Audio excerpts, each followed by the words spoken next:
Ben, Yves Cuiron, un vigneron de la vallée du Rhône. D'accord.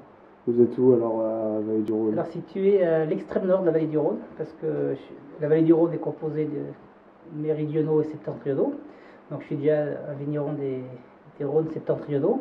Et en plus, je suis dans le nord des septentrionaux. Donc en fait, on est à 40 minutes de Lyon, au sud de Lyon. Là, on est assez haut. Donc on est sous un climat semi-continental, un peu plus frais, nous. D'accord.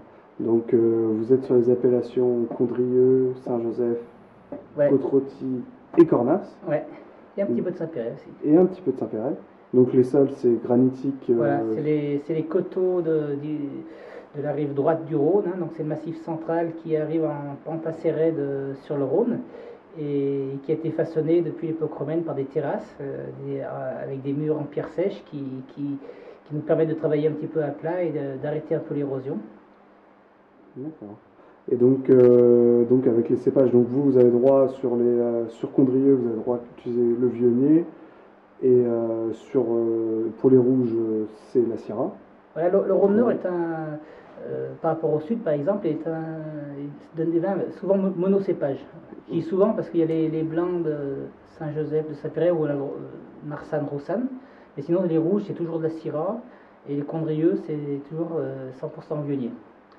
Donc le Viognier, donc la Syrah et le Viognier sont originaires de chez nous, hein, du Rhône Nord. Et aujourd'hui, c'est des cépages qu'on retrouve dans pas mal d'endroits dans le monde, mais qui sont originaires de chez nous.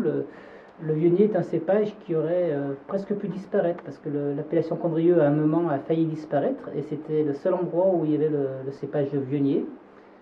Et puis, bon, ben, le Viognier est vraiment un cépage intéressant, qui a beaucoup de caractère, et puis qui heureusement s'est redéveloppé. Donc l'appellation Condrieu s'est beaucoup replantée. Et puis d'autres vignerons d'autres régions ont apprécié ce cépage et l'ont également développé un peu de partout dans le monde. Mhm, super. Et donc, alors, avec vos terroirs, vos cépages, bon, c'est un terroir assez particulier, c'est très particulier. Qu'est-ce que vous allez rechercher à produire, votre philosophie, votre démarche à produire comme vin? Vous allez, par rapport à vos terroirs, parce que vous avez 50 hectares aussi, donc c'est Oui, quand donc même. j'ai un gros domaine, mais vraiment j'essaye de travailler d'une manière très artisanale et de vraiment... euh, ma philosophie, c'est vraiment de faire des vins qui respectent leur origine, aussi bien en terroir qu'en tradition. Et donc j'essaye de respecter effectivement les traditions, puisqu'on a un vignoble très très vieux, et puis le terroir et le millésime aussi. J'aime bien que chaque millésime ait ses particularités, parce que notamment ces dernières années, on a des climats un petit peu qui vont dans tous les sens, et donc il faut s'adapter à ça. Et justement, ça donne des vins intéressants, parce que c'est jamais les mêmes choses. Des années, il y a beaucoup d'acidité, des années, il n'y en a pas. Des années, et, et donc, pour moi, un vin, il est intéressant quand le consommateur, il peut trouver en le dégustant de quel lieu ça vient, de quel millésime ça provient. Il y a même des amateurs qui disent de quel vigneron ça vient, parce que l'homme aussi signe un peu les vins, parce que en fait, on essaye de faire les vins à notre goût personnel, avec une philosophie qui est la nôtre, et puis aussi avec comme on les aime, quoi.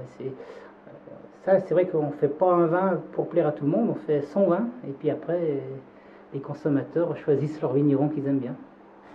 Super. Bon, bah, merci alors pour cette présentation. Voilà, c'est moi qui vous remercie.